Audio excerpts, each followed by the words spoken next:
edition of the RTI Bob and Chad show that we've been doing for quite some time now. We're almost up on a year. I don't know how many episodes we've done, but we've done 32, my man says, so that's pretty exciting. How are you today, Chad? Doing good, trying to stay warm. You know, it's 25 below when I got to work today, and it was kind of a rough day. We had a few employees that couldn't make it in because of the weather, and so we're trying to get through this last week of winter here. Hopefully this is one last week of it, and it starts to warm up, and we can start thinking about getting to the racetrack and seeing all of our friends. Yeah. I'm still waiting on the electronics for my boat. It's really irritated me because I was thinking maybe that'd be in here by now, so I'd have something to be excited about because of the weather. Not just the racing, but that part of it. Oh, so we've got a special guest with us tonight, Pat Graham. Pat's a USRA stock car racer. He's run IMCA. He's run modifieds, run late models. Tell us about yourself, Pat. What have you been doing? And other than the fact that he was one of my employees 21 years ago. We just had that discussion. It made both of us probably feel a little bit older. Yeah, I was thinking when I was calculating that the other day, I'm like 21 years. Geez, maybe we shouldn't even talk about that. Right. No, yeah, you're right. You were just really young. I was, exactly. Yeah. Maybe not even legal age. I mean, maybe, maybe not. Child labor laws. Yeah, probably. So maybe that's what it is. But no, Bob and I go way back, and a long time ago, worked for Bob and with a great bunch of guys, and lucky to still call Bob a friend and help his seminar and do some other things back and forth. And still, I'm not in the race business anymore. But I do commercial property and real estate with that. But still racing, still enjoying it. And USRA stock cars and done some IMCA stock cars too. Still dabble in the modified stuff a little bit, but just really still enjoy racing. Bob asked me to come on, and I thought it'd be fun to see you guys and see what I can do.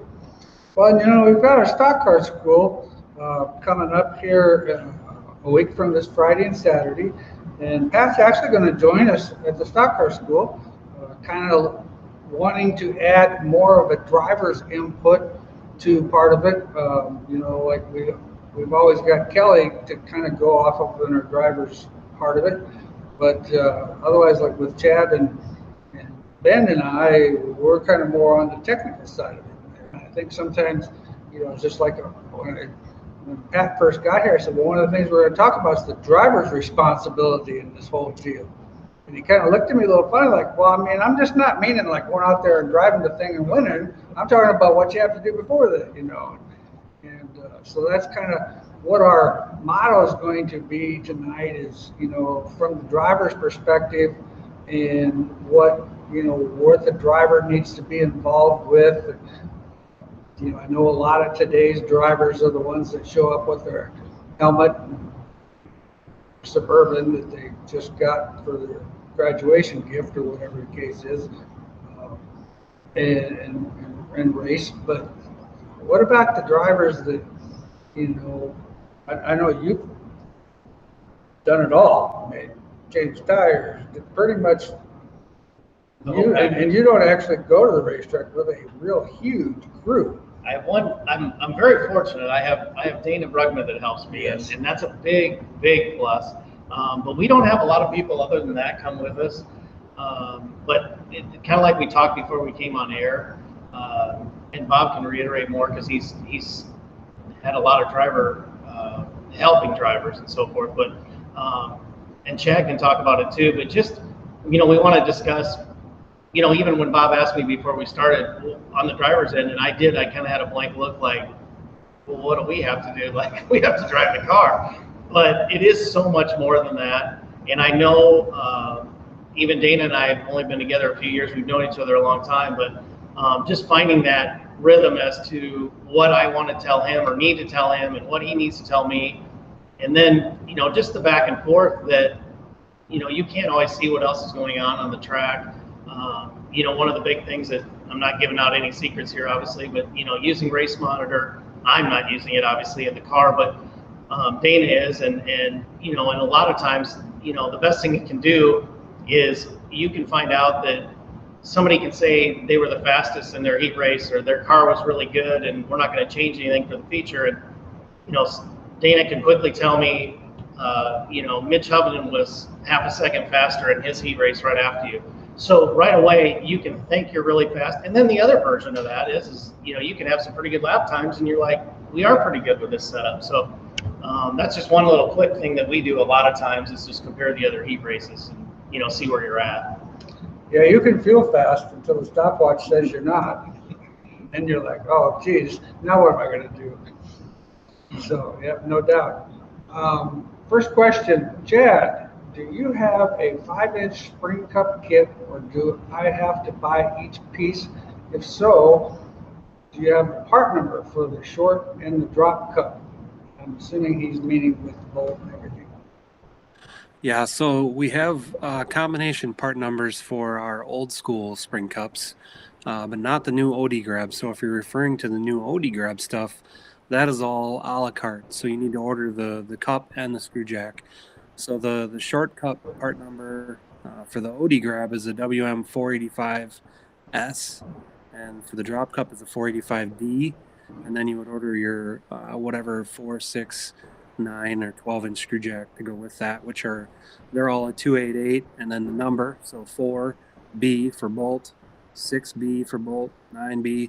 So it's a la carte. We were in lengthy discussions about part number groups, and that would have added, like, I don't know how many more combinations. So yeah. No, this is a better way to do it. My guys got to the point where they're like, seriously, we need to stop doing these kit numbers. And when you put a S and a T and a 5 and a 6, and you start goofing everything up. So unfortunately, those are a la carte. Order what you need, cup and screw jack.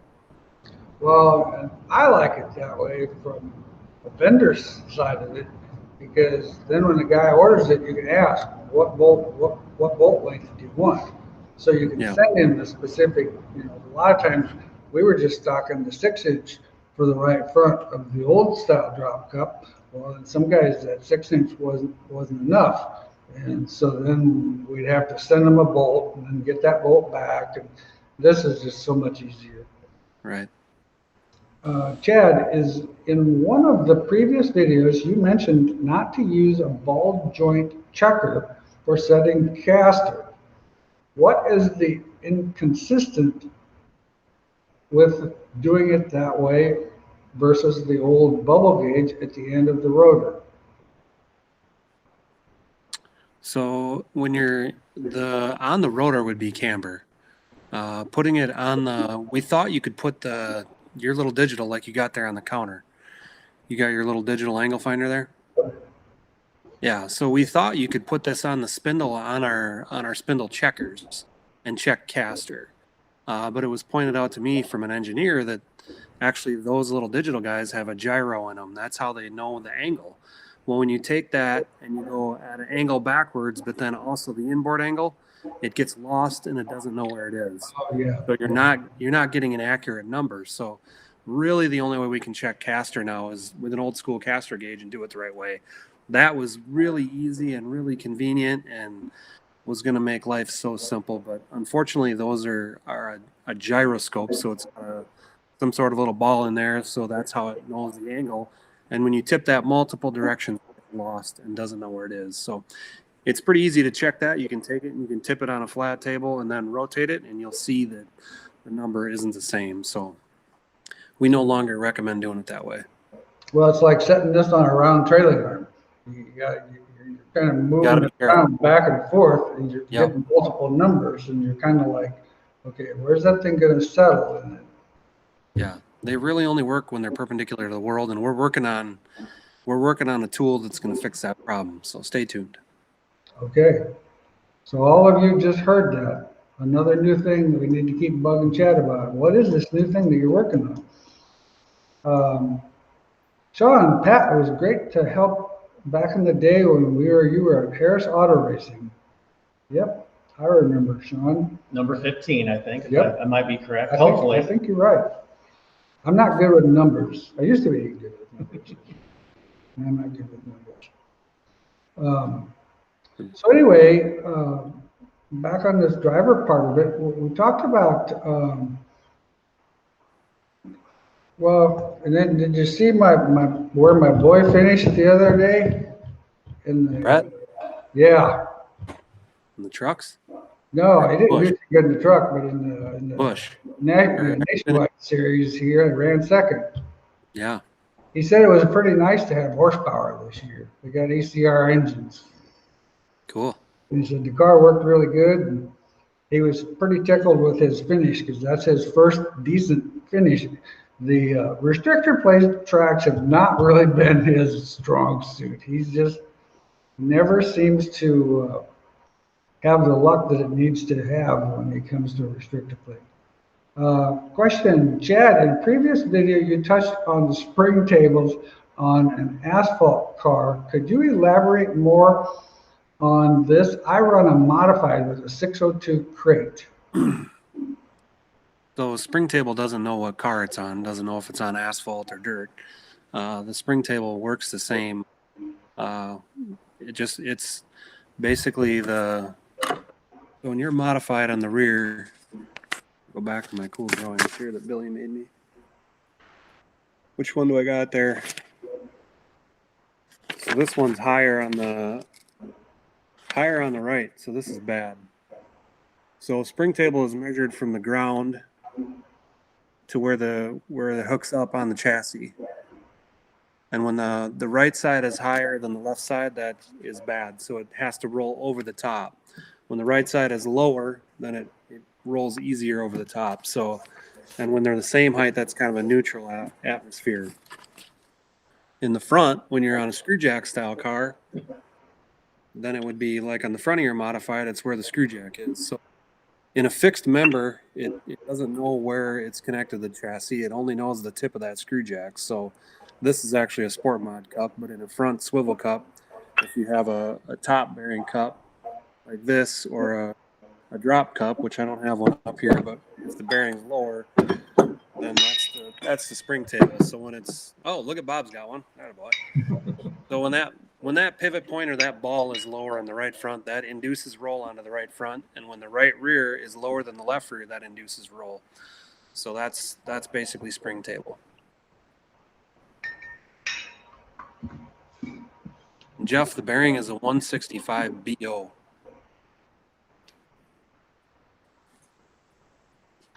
All right. What about where, I forgot to ask you at the school, and I was going to call you today, but the 5.5 inch cups are available now. Just the bearing is not. Yeah, so this is the cup. We're working on the bearings. So we do have a couple we've been testing. We should have them. The production run is in line, so it'll be probably 2 weeks yet. Just before the season gets rolling. So, all right. Kevin, when switching to a crate engine from an open engine, what are some of the setup changes to consider? Well, Kevin, you're gonna want to make the car a little bit more neutral. An open motor, you tend to have a little bit more. I don't know how I could actually say it. Your setup tends to be a little bit more rigid. You got more panhard bar in it usually. You got more angles in it. The crate motor, actually, when you get into the corner, if the car starts to get a little bit tight and you hit the throttle, it's just going to stay tight because you don't have the horsepower to actually break the car loose and turn it. But you're going to focus more on phase 2 of the corner, because with the crate motor, it's all about momentum. The cars tend to have to be freer. They want to roll down in the corner, turn a little bit more free on their own, and just spend a lot more time. As far as spring combinations, of course, it depends on the car. Like a GRT car, we send them out of here with a pair of 500s in the front, 225 right rear, and then all depends on where they're racing, what left rear we put in it. We've been anywhere from a 75-pound spring up to a 175-pound spring. Just depends on what your goal is there. But the biggest thing is you'll have a little less panhard bar in it. You want to be more neutral on everything. And you'll just find that you can't rely on the horsepower to do what it needs to do. You have to really rely on the car to do more of the work without the open motor. What's your opinion, Chad? I think you hit it spot on. The open motor is going to be tighter, and the crate motor needs to roll free for sure. Now, what's your experience? You've driven both of them? I haven't driven the crate motor stuff much, mostly the open motor stuff. We had crates in the truck, so that was my crate experience. So not a lot of experience other than the one thing I was going to say just on the motor side, just from my short version or a year or two with the crates there is just, there's some engine things to be a little more cognitive of, engine temp, and they're a little finicky. Once you have everything set, they're good. But like Bob said, you definitely have less torque and less horsepower. So the car has to turn, the car has to be free, and it's momentum. So it's more of the stock car racing in a sense. In a sense, yeah. Yeah. So and then just depending on side bite and some other things if the car needs to be freer. So I think just freer and getting the car to point number 2 and what you taught us at the school. So. You bet. Blake, 2015 GRT IMCA car. What are your thoughts on running the left rear coilover on the back instead of the shock in the front and the slider in the back? To be honest with you, I think that setup is a little bit more inconsistent. You kind of need the shock in front of the housing to sort of help control the car getting in. When the rear end kind of starts to unwrap, that's really when that shock in front of the housing is kind of coming into play. Now, in some situations, when we've had a really dry slick show and had a pretty decent amount of power, we've actually used Chad's clamp bracket to mount the shock on the actual housing in front. But I've just not had great consistency with it being, both of them being behind. It has a ton of traction, but I just don't think the car is as consistent, especially if you're running a crate motor. If you're running an open motor, I still don't think it's as consistent as having it in the front. I think corner entry's a little bit sketchier with them both in the back. Is a 700-pound right front spring too much on a metric clip UMP cover? Probably not on a metric clip because your A-frame ratio is a lot more of a 50-50 type ratio. So I don't think that would be out of the ordinary. It's pushing enough. I mean, you might want to consider trying a 650 or even a 600 some night, depending on what the conditions are. Thank you, Donna. We appreciate doing this. We have a great time, and heck, I was all ready to do this last Monday night, and then I realized, oh no, I got another Monday night to go. Wes has got a question. What's the advantage to running the trailing arm ahead of the rear end versus bottom of the housing on a two-link car, mainly on a sport mod car? I'll let you address that one, Chad. You make both those style of brackets. Yeah, so when you take that arm and move it up and closer to the center line, essentially you can run less angle to get the motion. So it's going to get the motion quicker and faster than being below the center. So a lot of we made it for Shaw. It's kind of been a Shaw trend, moving that bar up in front of the axle tube to get the motion, keeping in mind that you have to have a chassis that allows you to move the bar forward because you have a minimum length rule there. So it just allows for to get the motion easier and faster, and you don't have to run the bar straight up to get the motion. Then essentially when you are at attitude or coming off the corner, you're not straight up and down and not a pogo stick. So, and then when you apply fuel, you're on a pogo stick, and then you just have the tires. So it tends to carry the traction down the straightaway farther also. Rick is on an asphalt. We try to get the car to roll on the left front. Would I want to to reverse the spring table. So yeah, then you're on the front end, you would have your shock mount on the left front lower than your right front, correct? Yeah, you'd want to actually use like a drop cup on the left front instead of the right front. Chad, where would it be to run the W435 on a UMP car? So the 435 Cup was David Stremme came out with that, or he was the one that we made it for. A couple guys were using it in UMP, and mainly all that does is raise the spring up to get trailing arm on the right rear so you can run the bulb of the shock up. Most of the cars right now run the bulb down to get trailing arm clearance to miss the spring. So this basically flips that over so you can run the bulb up, especially UMP cars when you can run the Schrader valve, and then that's down, really vulnerable with the dirt and the rocks on the right rear. So they just do that to flip the spring over and get trailing arm clearance on the right rear on the bottom there. It has nothing to do with spring table. We got people buying it thinking it's changing the spring table. It has nothing to do with the spring table. The spring table in a coilover atmosphere is where it's hooked up to the chassis. On a sport mod with a soft left rear setup, wouldn't compressing that spring adversely affect the spring table? Should I use a shorter right rear spring to level it out? Well, the thing of it is, you got to remember, Michael, that when the car is actually on the racetrack, that 90% of the time that spring table would still be accurate, because that left rear is still going to be higher than the right rear, because you're using that softer spring to get more height. So once you're on the throttle in corner entry, you're going to be above that. So I wouldn't change to I mean, you can try going to a shorter spring if you're having trouble getting the side bite out of the car.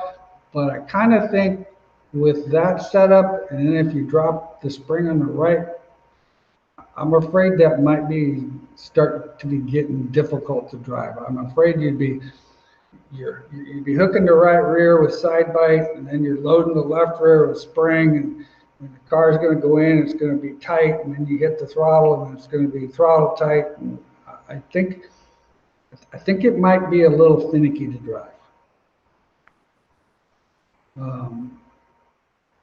Les said thanks. Let's talk stock car stuff. Oh, I think that's a great idea. That's what we got the stock car expert here with us for. How do I get traction in snow in Texas? Oh, buddy. Weight on the axle. Yeah, weight on the axle. Yeah. Kyle, he's probably already down in Texas waiting to get his race again, so Yeah, it's not fair. I heard the weather down there is pretty bad. It's questionable. Well, let's throw it back to Chad. Chad, what's your number one item sold to the stock car guys? I can think of one that's a cool item. Stock cars, we don't make a whole lot for them. Obviously, the spring cups and throttle pedal and steering arm or steering column mounts and some of that trailing arm bolt, the one that brings the. That's what I was going to say. Yeah, just explain that a little bit. The trailing arm bolt is a pretty cool one that you sell. You have one there? I put you on the spot. I don't have one. Actually, that's been really hot and hard to keep in stock. But anyway, it moves the hex outside of the stub on the rear there where the trailing arm, so that you don't lose your socket in the frame rail, or some guys weld the socket to it. You can do that too, but it's just nice to not have to worry about that inside the frame rail on the rear. And then we also just did the same thing on the idler arms on the front for the Chevelle and Metrics. Is we brought the hex outside of the frame rail, so it makes it easier on the front also. But definitely a couple neat little trick bolts there for the stock car guys for sure. Well, Kyle, let's hope that you're from the north, so you'll have a little bit of that snow experience when you're down there in Texas. Chad, how much does a bearing in a cup in a short spring versus long spring, short spring on the front of the car? I don't know if I read that correctly, but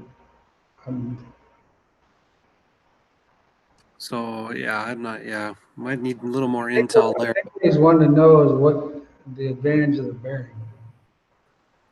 The advantage of the bearing is when the springs go through a ton of travel, having that bearing in there, you get springs twist. So it just gives that less friction through the motion and basically helps that spring maintain a consistent rate and not have so much friction on the spring. And it would definitely be a whole lot better on that taller spring. You know, the shorter spring still is going to have friction on it, but it's not going to have as much spring to try to twist with the friction. Where the taller spring, once it gets friction on it, that spring's in there kind of trying to bow back and forth and doing all kinds of things. Where if you have the bearing, that's going to minimize some of that bow because the bow is coming from friction in the cup. And that spring would allow that to actually take some of that out of there. Gary, metric stock car with a 9-inch and account series, I'm assuming AFCO series 74s. What's a good mounting distance from the rear end to the top of the mount? Boy, that's boy, Gary, I'm not sure I can actually answer that question. If you want to email us tomorrow, I'll make sure and get that answer for you. I'll call my old buddy Paul. And shocks are mainly just so you don't run out of travel, right? I mean, yeah, I don't think there's a magic location. The biggest thing is you know, you want to kind of go with what you're traveling. Now, of course, if you're in an IMCA car, there's a little bit of specifics on that left rear shock. But the biggest thing is you know, like the right rear, I always made sure that excuse me, if it's a 9-inch shock, I just as soon have 5 inches sticking out.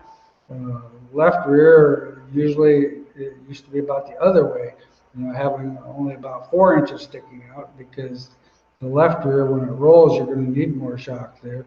But I don't know if there's anything specific that they're doing, but I can sure find that out. Just make sure probably when you email in that question, just let Bob know what sanction you're running or what rules you're running, just in case if it's USRA and IMCA. That would help with help with their answer. Correct. What are your thoughts on a 16-inch soft 125 spring on the left and a 13-inch spring 200-pound on the right versus 2 16s on the IMCA stock car? Well, honestly, I would definitely run the 16-inch left rear and a 13-inch right rear. I like that combination better. I'm not a huge fan of the 16-inch right rear spring. Once again, the taller the spring, the more chance it has to bow and flex and kind of do some of its finky movements up there, where the shorter spring, I think, has more control. And I know with the modified stuff, we tend to run a shorter right rear just because of the actual spring material, and we don't want that spring bow to happen. Where the more spring you have, the more chance you have a spring bow. And the spring table too, with the 13 versus the 16, right? Yeah, and then your spring table, you know, the car's going to get on the right rear a little bit more. That's going to give you more side bite when it gets slicker. I know I've talked to some guys that they qualify with a 16-inch spring and then they run a 13-inch spring in the feature. That's one of their go-to changes that they do. And it does. And I asked them, the one customer that was telling me about that, I said, well, what's the advantage? He said, well, I get more side bite with that 13-inch. Well, duh, it's the spring tube. How much of a difference from the OEM spindles to the 3-piece spindles? On the stock car part of it, I think the OEM spindle, or the 3-piece version of that, is an identical duplicate. I think so. I mean, the 3-piece spindle is a nice piece, obviously, because you can replace, just the arm of it and so forth. So I mean, the consistency of it, I think, and you're getting a straight one. Where if you're going to the salvage yard, and getting OEM spindles, once again, we go back to Chad, you need to have a checker to make sure that you're putting on a straight piece, because like Chad and Bob probably talk about, any week in, week out, your front end parts need to be straight. Who makes one of those spring checkers? Oh yeah, Chad does. Yeah, sure. Right, exactly. We have them on the shelf. Yeah, I agree with that. I mean, at least you get, the new stuff that's coming, the three-piece stuff. I was against that three-piece stuff for a while, but the new versions of them, they're pretty good piece. One thing that I had a customer told me that Ricky Thornton had passed this on to him, that the bolts that are in the steering arm aren't strong enough. You actually need to use an Allen head grade 8 bolt in those steering arms, because if you get popped in the wheel, it can shear the bolts. But I mean, it came from Ricky Thornton, so it's got to be somewhat tested and proven. So, but anyway, that was an interesting comment that the customer was telling me. He said, well, now, we buy it from you, does it have the good bolts in it? And I'm like, I don't know, it's the bolts that come with the spindle. Oh, they're not good enough. So I asked him why, and that's what he said. He said, I was talking to Ricky Thornton, and he made the comment that bolts were. Anyway, we're putting an open motor together in an IMCA modified for my brother with Z-Link. We briefly discussed the Z-Link during the 4-link class. It sounds like I would need a heavier right rear spring for the Z-Link than I run in my 4-link car. How much heavier do you think that we should start off with on a dry separation track? Well, I mean, we've got some guys out there that are running unbelievably stiff for what I've been used to. But it definitely, the stiffer spring will get you more side bite.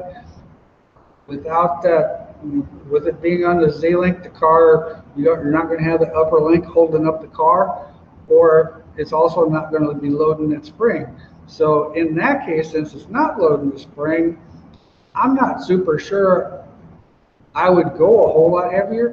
I would probably start with 25 pounds stiffer than what you normally would with the 4-link, and just kind of play it by ear and see. Because the thing with the Z-Link, you need the spring to hold it up. But the thing with the with the 4-bar car, with them both running ahead, that upper link is actually carrying quite a bit of spring rate in it. It's not spring rate, but it's carrying quite a bit of the load in that left rear. So you just have to try it. I wouldn't go super stiff at first with the Z-Link. I'd probably rather go stiffer with the actual 4-link myself, to be honest with you. What would the advantage of being switching from a Pinhole spindle to the metric spindle?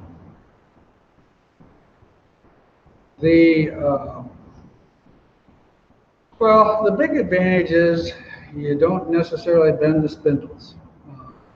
You tend to bend the steering arms, which is a bolt-on piece.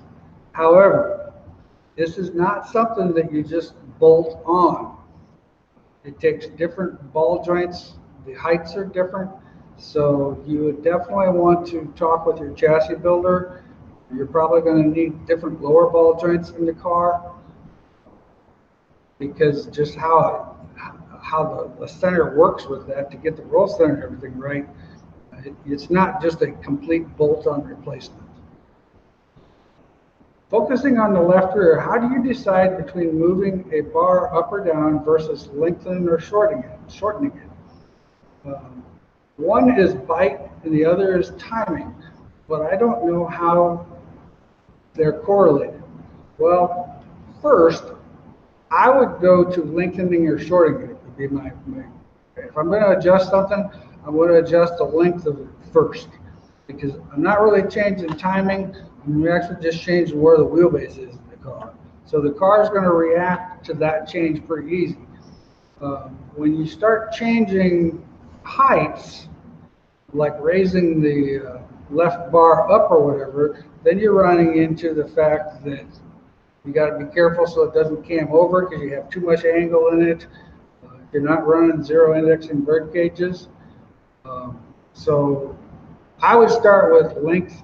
That's a quick, easy adjustment, and the car is going to notice the adjustment, and it's not going to be what we would call changing a bar height is going to be a fairly decent change. That's going to change the car pretty much everywhere through the corner. Where when you're changing the length, it's going to probably actually affect the car a little bit more off the corner.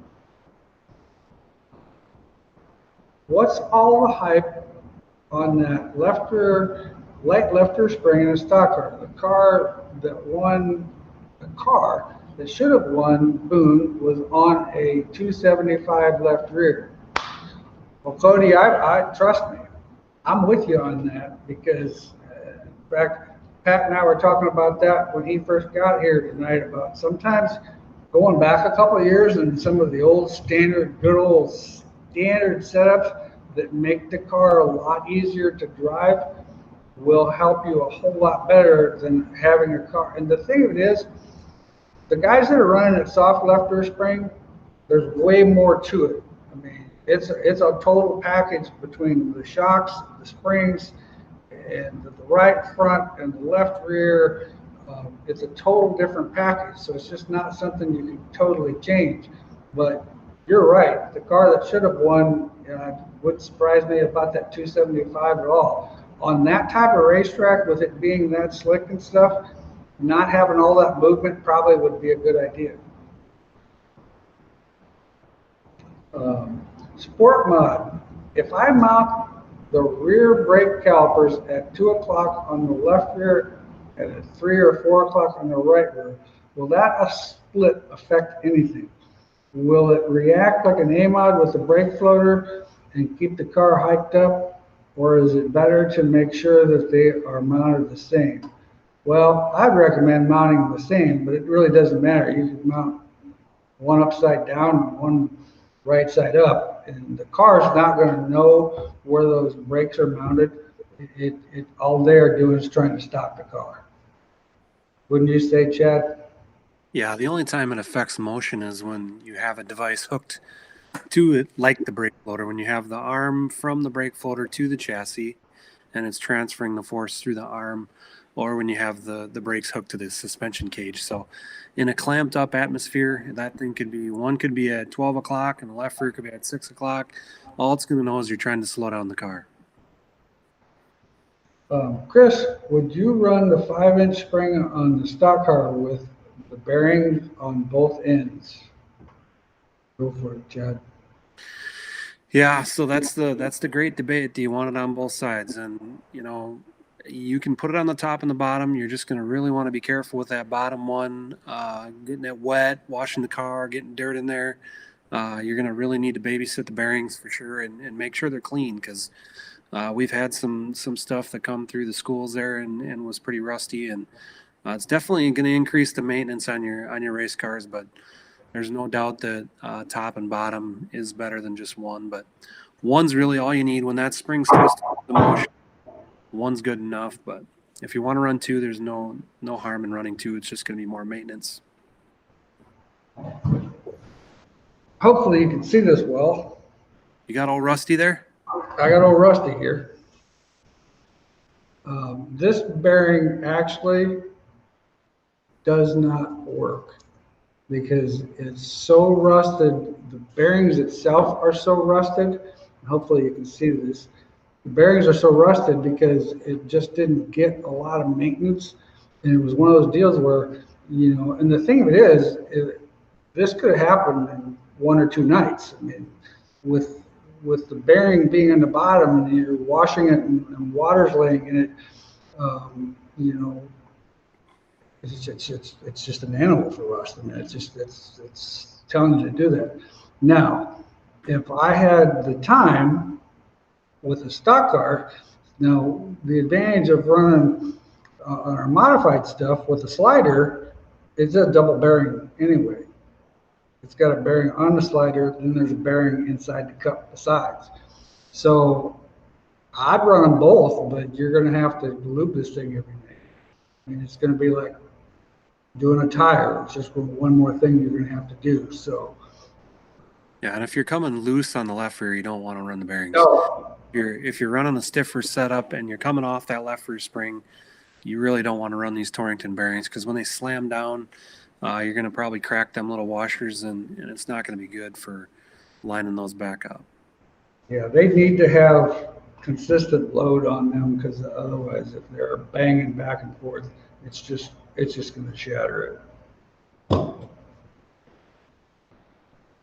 What difference will there be with the bird being indexed into the right rear coilover versus being level, 4-link USRA mod?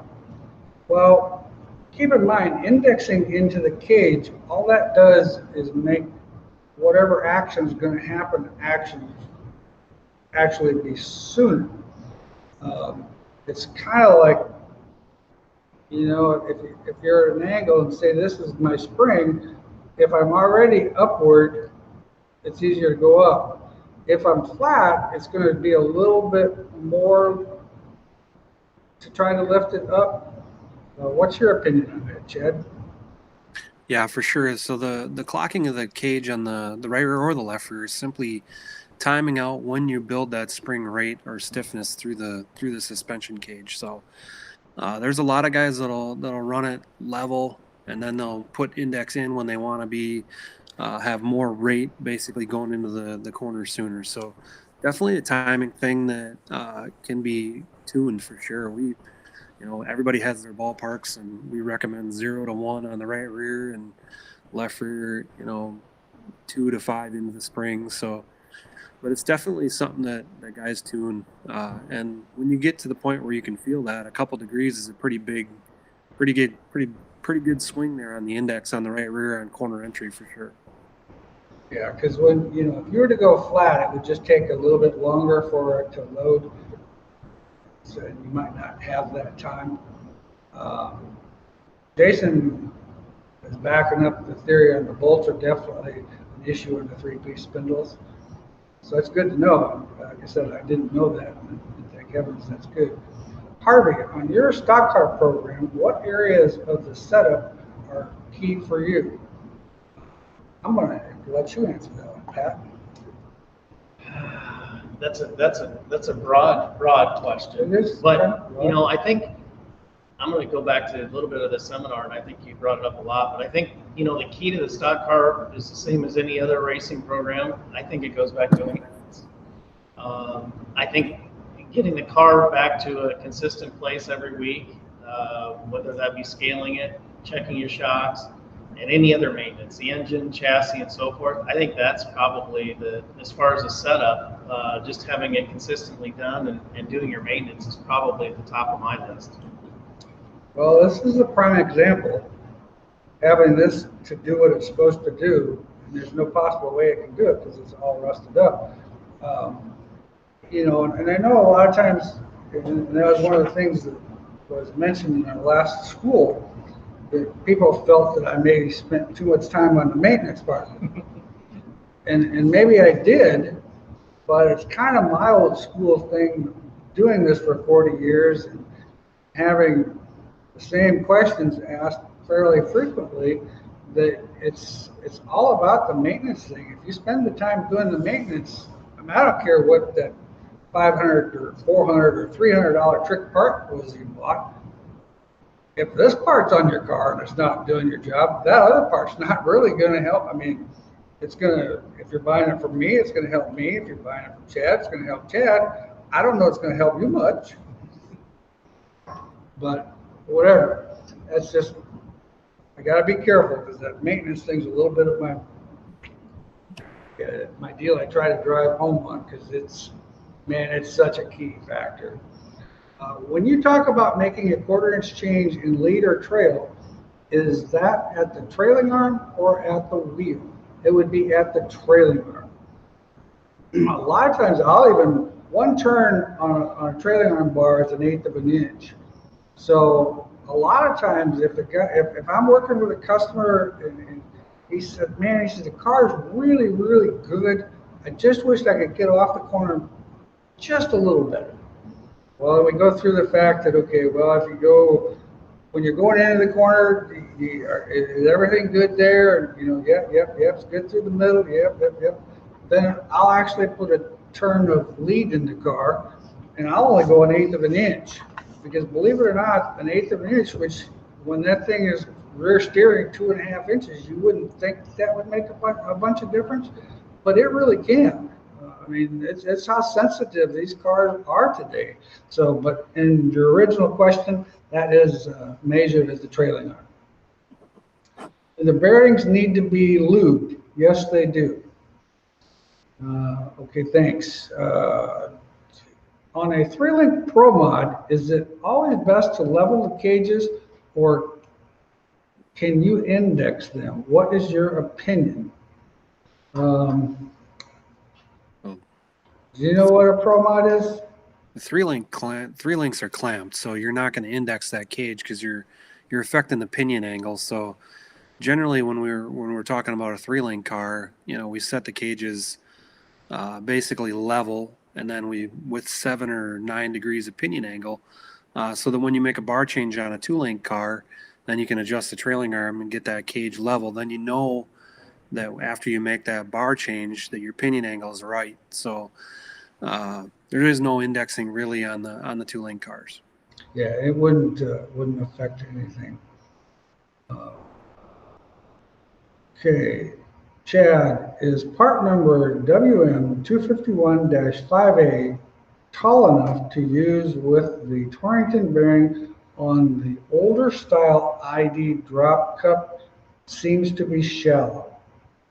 Yeah, so that's that's part of the reason we made that, was when we went to OD grab for the lighter spring rates, and then also to put the bearing in there. So it's fine unless you're talking about the left front. Then you won't want to run that adapter on the left front if you're coming loose. So if you're concerned with if you're coming off the spring, then that adapter is not the right part to run there, and you wouldn't run the bearing there anyway. So.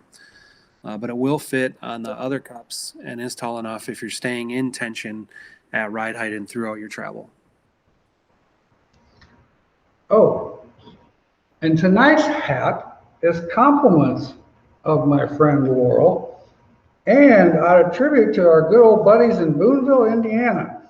I have no idea actually what year this hat was, but it's back in like 95. When I first started building shocks, I think. But anyway, so here's the cool hat. Thanks, Laurel. I appreciate it. Ben and all you other guys that are listening, this is going to probably cost you something for me wearing this. I even had one of those. Promoting AFCO shocks here. Brandon, is there and thanks again, Laurel. I appreciate the hat. Is there a measurement on where the weight jack needs to be moved when installing these new cups in the right front? Actually, we should have a measurement, and that's a great question. We actually don't. I've not taken the time. Have you? Man, every race car is so different, but you need to. Screw jack as alignment is crucial, and I'm going to yell at Billy tomorrow and make these drawings so that we can show this. But Bill, you have that awesome video that you guys did on Race Tech Info, so you subscribe to that. But having the screw jack lined up with the motion of the spring is just key to have that spring happy through travel and lined up. Anytime that is misaligned, you're going to bow the spring. You're going to make everything angry. And there's so many race cars that are either built for old school spring cups or a top bearing cup versus a drop bearing cup. So it's about communicating with your chassis builder also, and making sure that there's some cars that can't run a drop cup because the way their car was built, it was for a top bearing cup. So when you put a drop cup in there and lower that point, it actually misaligns it. So it's really crucial to be open with your chassis builder and make sure that what their car was designed for too. And then if you want to, make them better per se, if they were designed for a top cup and you want to run a drop cup, go to them and say, if it's Bob, say, Bob, can you convert this screw jack over for me? And they'd be happy to realign it and smash it. Most of them have a spring that they collapse so that they can run it through travel and get it perfectly lined up. But that's so huge. There's so many race cars that are built wrong in the country, and it really affects how the cars handle. I mean, it's unbelievable. And that's one of the things that, like you said, it's a good point, Chad. There's some cars we can't put a drop cup in just because of the way the A-frame mount is in there. There's not enough room. You'd have to actually cut the center of the A-frame mount out and then brace the A-frame mount off of the ends, kind of like what the old Harris cars used to be, to make that work. Is that there's not enough room in there to do that. So, but if you've got a car that's got the two Heim joint type A-frames, it can be fixed pretty easily. Stock car front shocks. Any advantage or disadvantage on mounting the shock in front of the control arm on an angle like most, or through the control arm or on top of the upper control arm? Well, I definitely wouldn't mount it on top of the upper control arm because the upper control arm goes at a different ratio than the lower control arm. You'd think it would be the same, but it's not the same. The idea behind the shock, of course, is to try to get the shock out as close to the ball joint as you can. I don't see an advantage or disadvantage other than clearance as far as how the car is going to function if you're in front of the A-frame or in the center of the A-frame.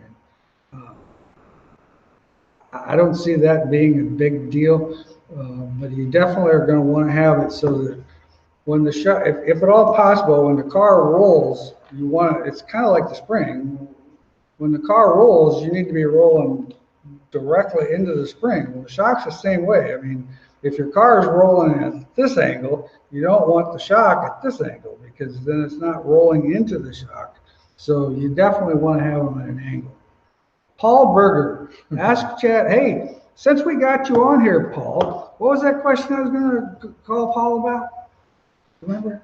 I don't remember. Oh, man. Cool. Anyway, okay. Ask Chad, since I'm working late to pay off my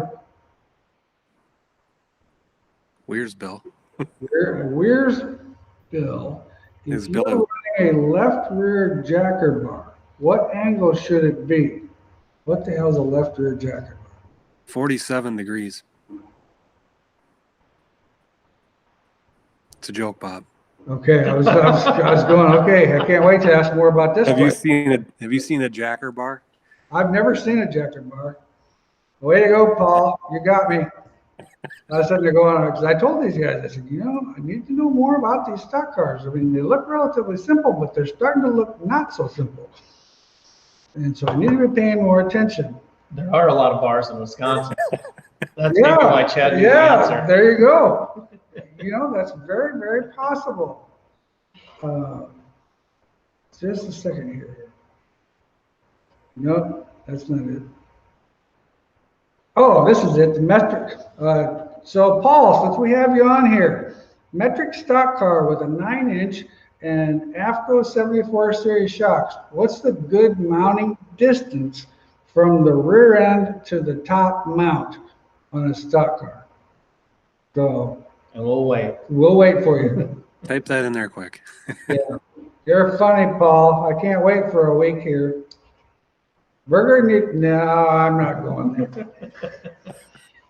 Fagan's live. Yeah. Geez, even Pat's even listening. Anyway, while we're waiting for 2.5 inches. 2.5 inches.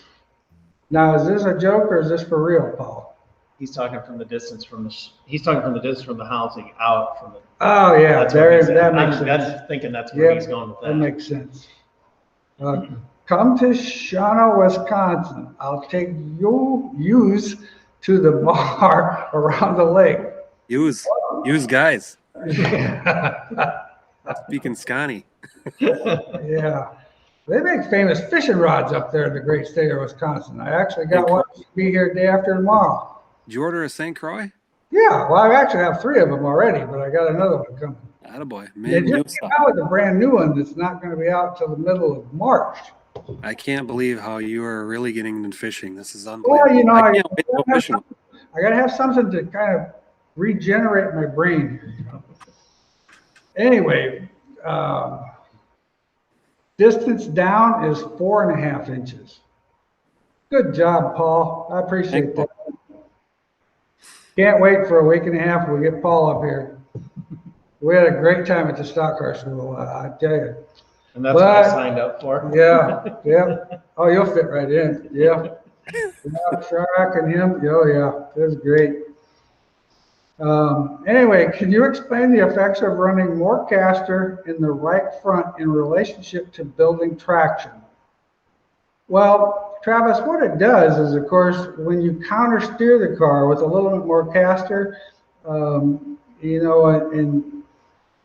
I don't know if you're going to really see it be an advantage in your car because you're running a 4-link modified. A 2-link car, it's got a little bit of an advantage because when you counter steer with more caster, it tries to load that tire, which in turn tries to load the left rear. And we did quite a bit of that with the 2-link stuff. The disadvantage of running a lot more caster in the right front on a modified car is you get so much angle in your left rear bars, and then you get a bunch of caster in your right front, then the car kind of becomes a teeter-totter, and it's trying to jack. It gives you that jacking effect where it's like, should I be on the right front? Should I be on the left rear?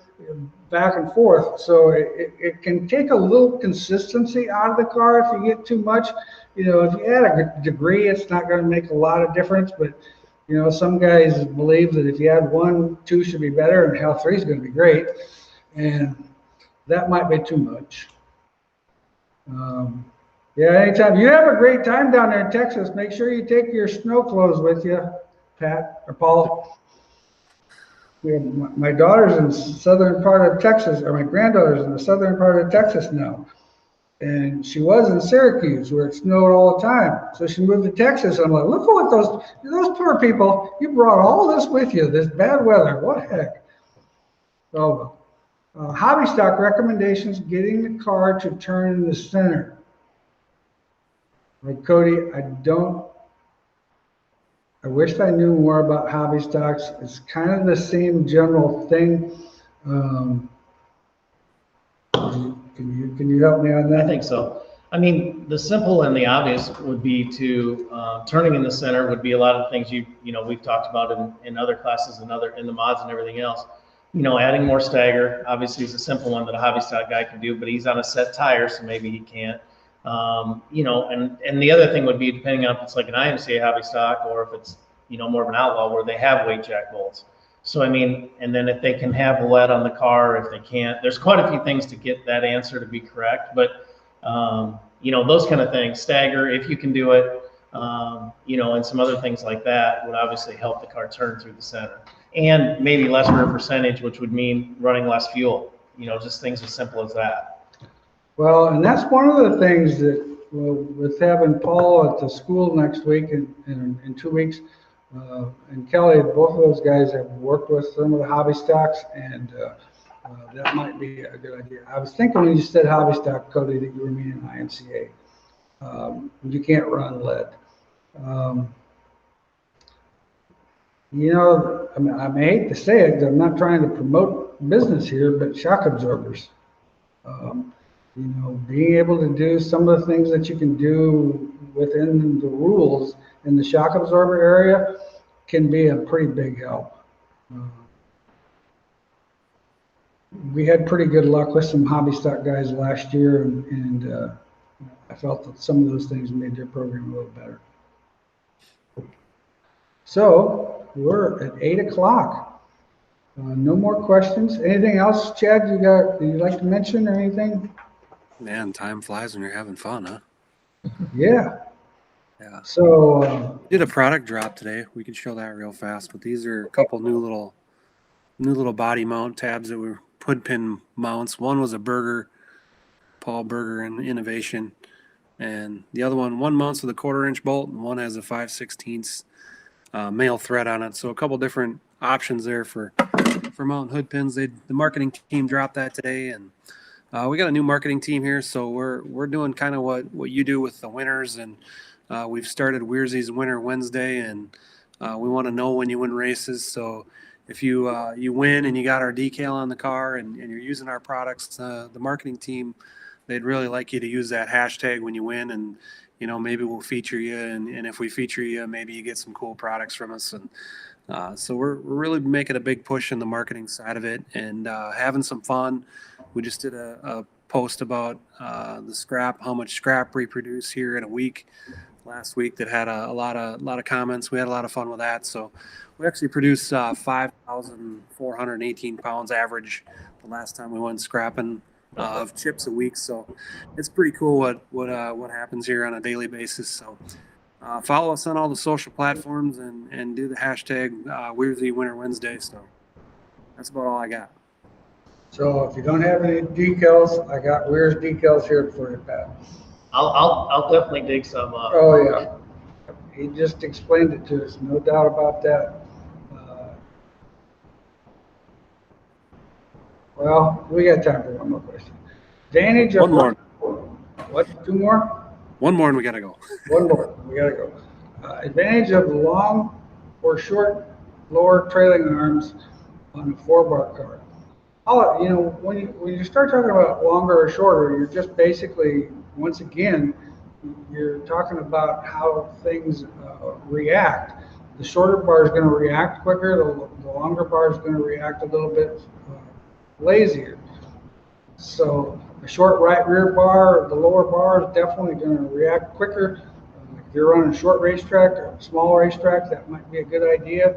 If you're running something that's big and fast, a little longer bar, so the reaction time slows down, probably wouldn't be a bad. But anyway, well, it sounds good. I appreciate you coming by tonight, Pat. Can't wait to have you here in a couple weeks. We're looking forward to that. That's going to be fun. I'll do a shameless plug. Trust me, doing a show with burgers. And Kelly. And Kelly. So that's going to be fun. That's coming up less than 2 weeks. Less than 2 weeks. The 26th, 27th, am I right? Yep. So we'll do that. I'll do a shameless plug. In a couple nights on Wednesday, I'm going to do one of my Patgram Live on Racing Dirt. Be on their Facebook page. It'll be on my Facebook page, and that's just going to be a little bench racing, talk racing, fun. I do some stuff with those guys. So throwing that out there, and then I'll be at Bob's class helping out as much as I can with the rest of the peanut gallery that's involved. And hopefully I'll see Chad at one of these races too coming up. So no, I really appreciate it. This has been fun. And our next live show is going to be March 1st. And we'll be back here March 1st. We're going to get to hear all about Chad's trip to California and hear about all the fun times we had at school and answer all you guys' questions if we can. So thanks again. We appreciate you guys. Like I said, we really do appreciate doing this show. We have a good time, and we appreciate all your involvement. And so we will see you in 2 weeks. Thank you. See ya. Thanks, guys.